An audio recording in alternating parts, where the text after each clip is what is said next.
Everyone. So today we are going to continue with where we had left yesterday with our video. Yesterday we were discussing about string manipulation. Okay, so we had discussed two methods, students, L strip and R strip method. So I am very sure that since we had discussed it in very briefly in the last video, so most of you will not be able to understand these two methods very clearly. That is why today again I have come with these two methods. Okay, we will start with these two methods, and I will continue with some more methods. So first of all, the L strip method. See, I told you yesterday also, L strip method removes any leading characters. Leading characters means characters from the start of any string. Okay, it removes any leading characters, and which character, that character you can specify within the L strip function as a parameter. Okay, you can see in the syntax here it is written string dot L strip characters. So here characters is that characters. It could be more than one character also. It is not only one character. It could be one set of these characters is actually a set of characters which you want to remove from the start of the string. Okay, leading characters mean from the start of the string. If you don't specify it, you can also write if you can also write the string name dot lstrip without any parameter. Just give the blank parenthesis. Blank parenthesis means what? You're not specifying any specific character. Okay, so in that case, what will happen? Space will be removed. Okay, it will only remove spaces which are at the which are near the beginning of the string. So whatever spaces are there at the beginning of the string, those will be removed by using the lstrip method if you are not specifying any character as a parameter. If you specify any character as a parameter, then that character will be removed from the beginning of that character, or a set of characters will be removed from the beginning of the string. So here character is an optional parameter. It is optional. You don't need to mention that. It is not compulsory to mention that. If you don't mention any character, then space will be removed. Okay, which is set of characters to remove as leading characters. See, a simple example is given here. See, text is a txt is a string here. Okay, here is a string. It is ending with banana. Okay, so what we want to which function we are using here? We are using the lstrip function. Okay, lstrip, in the lstrip function we have specified here 5 characters, comma, dot, as and w. So you can see that towards the beginning of the string, what is there before the word banana? What is there? All the whole string is composed of these 5 characters only. Okay, these 5 characters are repeated in the whole string before banana. Okay, so we are using lstrip method to to remove these characters at the beginning of the string, these 5 characters. Okay, so it will remove all these 5 characters at the beginning of the string. It will not, it doesn't matter how many times these characters are being used. Okay, so all the occurrences of these characters at the beginning of the string will be removed by using the lstrip function. Okay, so here we have specified comma, dot, as and w within the lstrip function. So all the multiple occurrences of these characters will be removed from the beginning of the string. And what we get in the output here in print text, what we get the output as banana. Okay, the before banana, all these different combinations of the characters, they have been removed. Now similarly, I will not discuss R strip also, because R strip is exactly similar to that of L strip. In L strip, what we are doing, L strip we are removing from the beginning. Now R strip will do what? R strip will remove any trailing characters. Trailing characters means towards the end of the string. Okay, this is the only difference.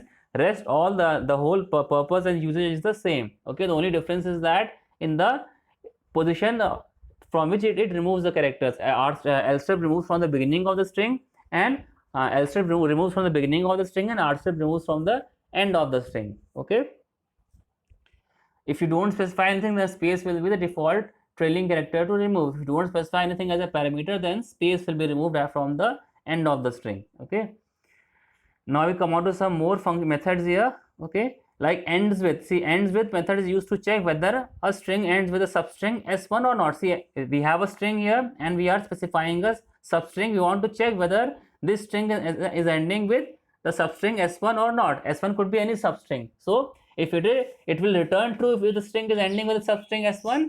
If it is not ending, that what it will do, it will returning false in that case. Okay, like for example, you have taken the string s as welcome to Python. Okay, so what we are doing in the first print statement, we are using the ends with function. Here s, we are using ends with along with s. So we are using ends with s for checking whether s ends with thon or not. So s is having actually ending, Python is also actually ending with thon. Okay, so here what it will return, the output will be returned as true in this case. Okay, So I think it's clear. Now starts with is exactly similar, only the difference is it checks for whether a given string starts with a substring s1 at the beginning or not.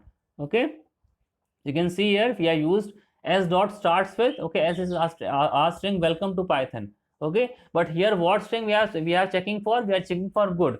So good is not contained in Python.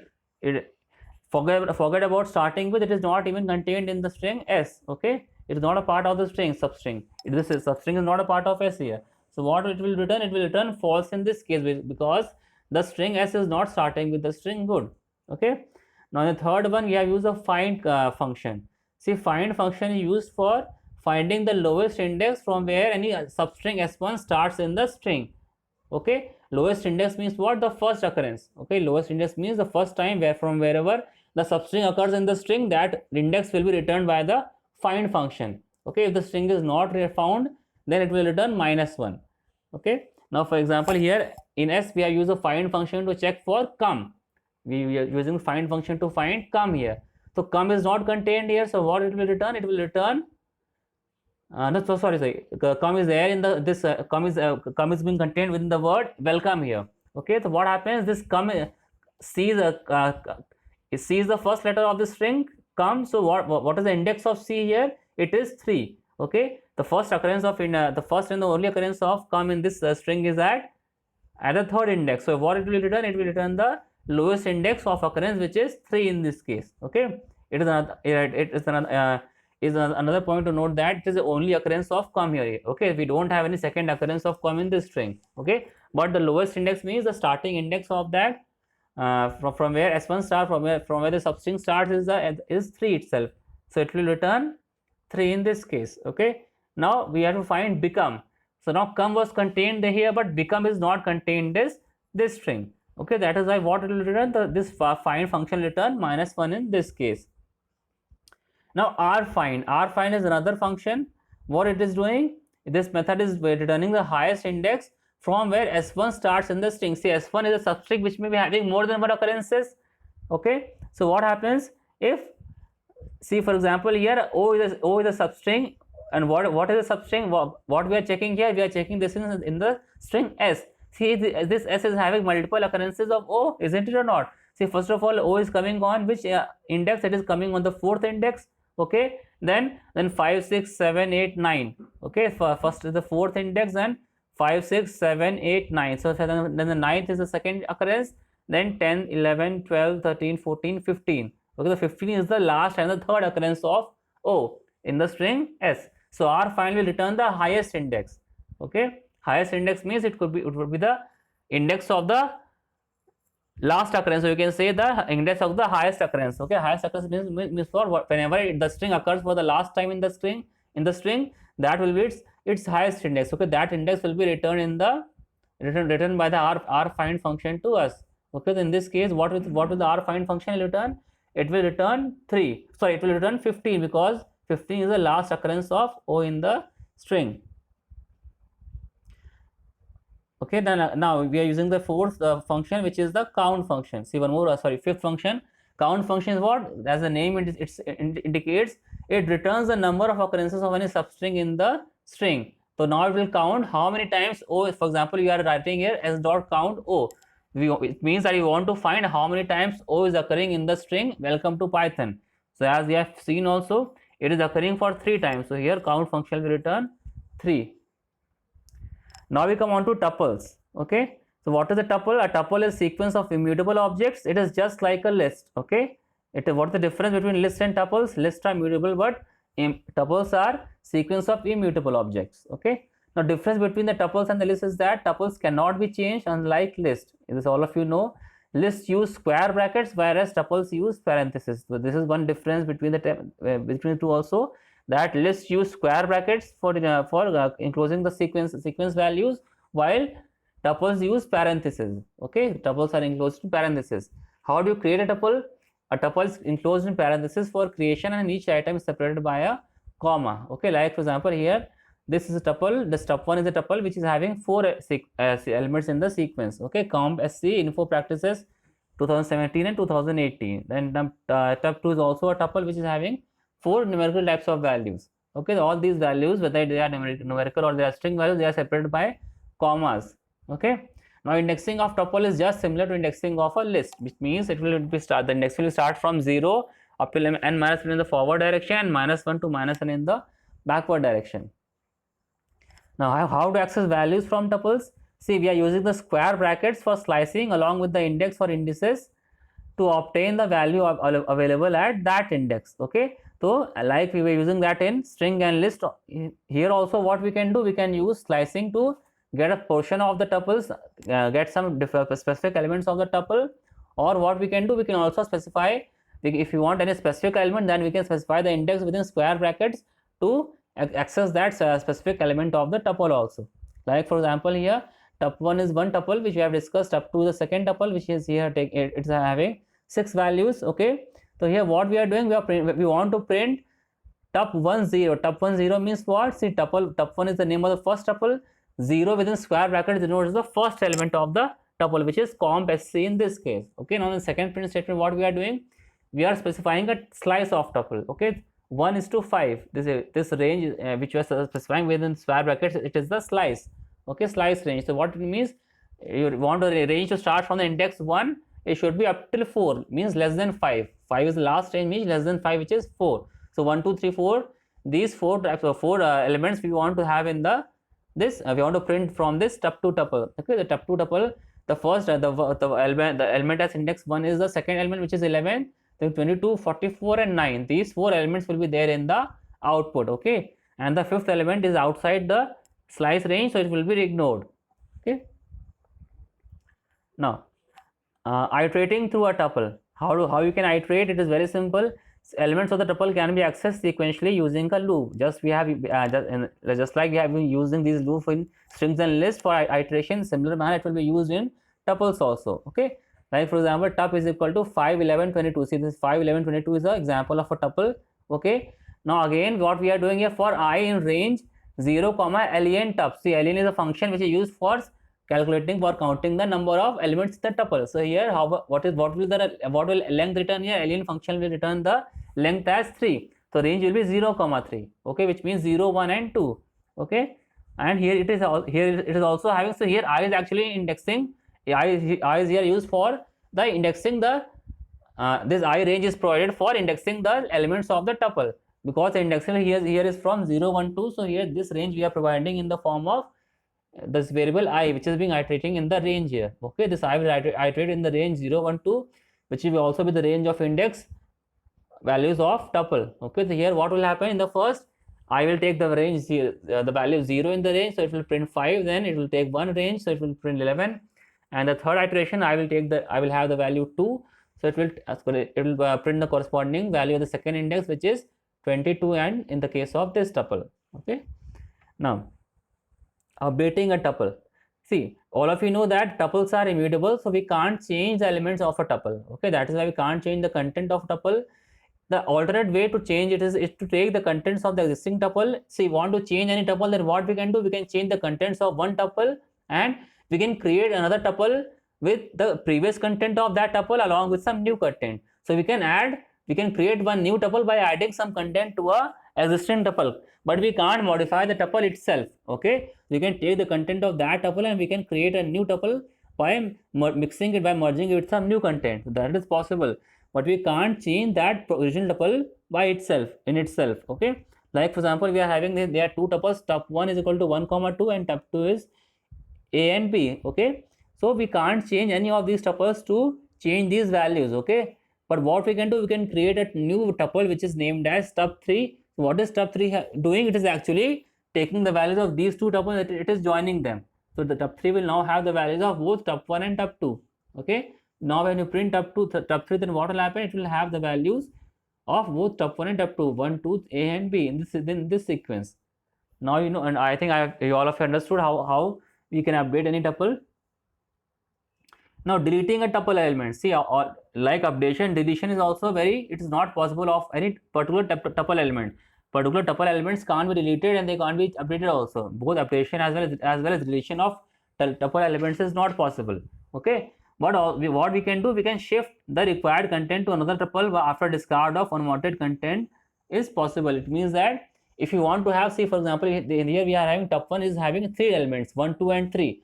So what we can do, we can't delete any element from tuple1. Tuple1 will remain as it is. But what we can do, we can take a new tuple, and what we can do, we can only take the desired elements from tuple1, and we can we can assign these values and create a new tuple as named as tuple3. Okay, and whatever is unwanted, that we can discard that. Okay, we can discard the unwanted elements and we can take the required elements and we can create a new tuple with that. Okay, just like here we have created a new tuple tuple3. Okay, how we have created?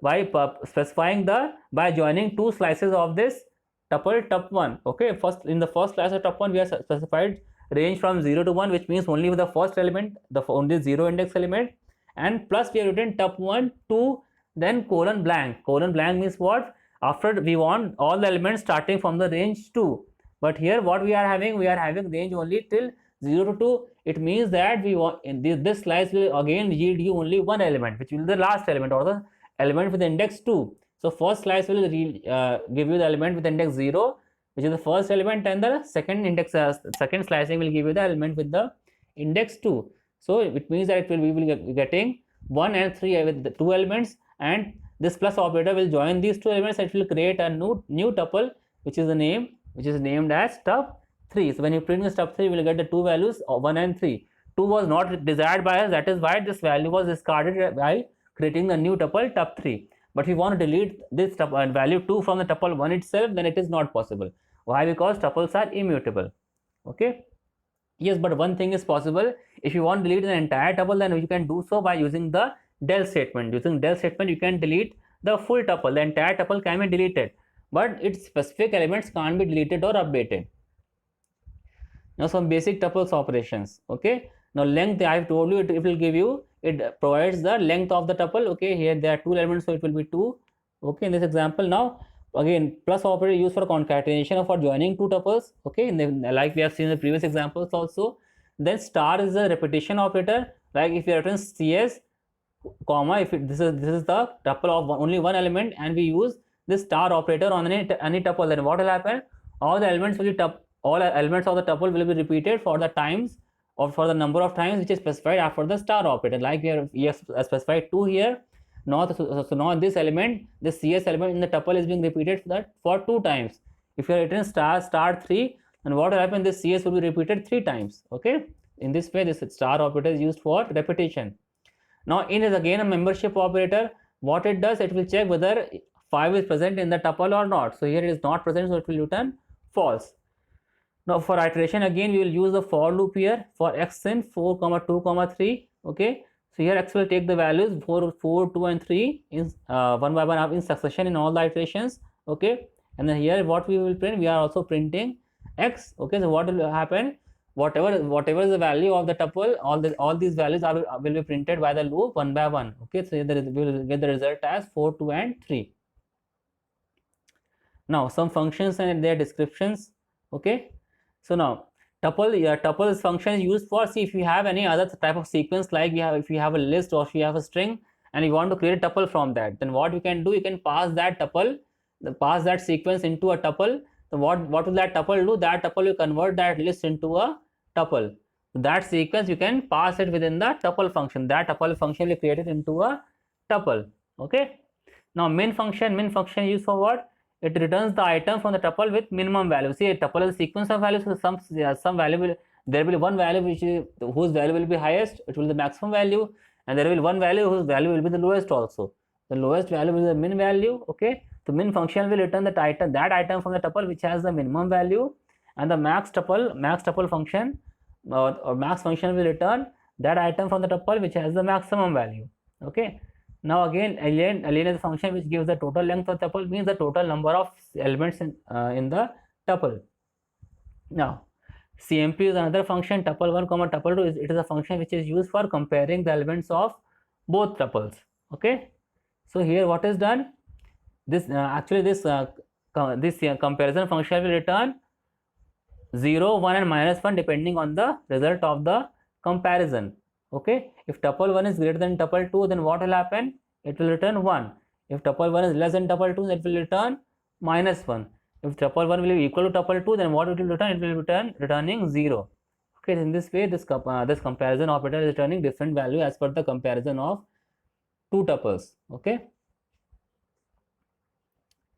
Now, Fibonacci series in tuple. Okay. So Fibonacci series, how we can what is Fibonacci series? I think all of you must be knowing in mathematics also what is the Fibonacci series. Fibonacci series is that series for which the first two elements are 0 and 1 and all the subsequent elements are the addition of the previous two elements. Okay, like the first two elements are fixed, they will be 0 and 1 only. Okay, so here we are taking n terms as a variable which stands for the number of terms in the Fibonacci series which we are initializing as 10 here in the first line of the program. Now after that we are taking two variables n1 and n2 which are the two terms of the first two terms of the Fibonacci series. The first term's value is 0 and second value is 1, and then the count variable is used for counting or adding the it is used for checking the number of elements in the tuple, because here we have taken the number of terms as the number of terms in the series. So here we have taken the number of terms as 10 only. Okay, that will be checked by the count variable. Okay, then now tup is equal to parenthesis. Now this parenthesis operator is used for creating a blank tuple. So tup is equal to parenthesis means what? Here we have created a blank tuple. Okay, now first of all what we will do, we will check if the number of terms is valid. Okay, number of terms is valid means what? It should be less than equal to actually it should be greater than equal to 0. Okay, so it will, if it is not greater than equal to 0, it means that what?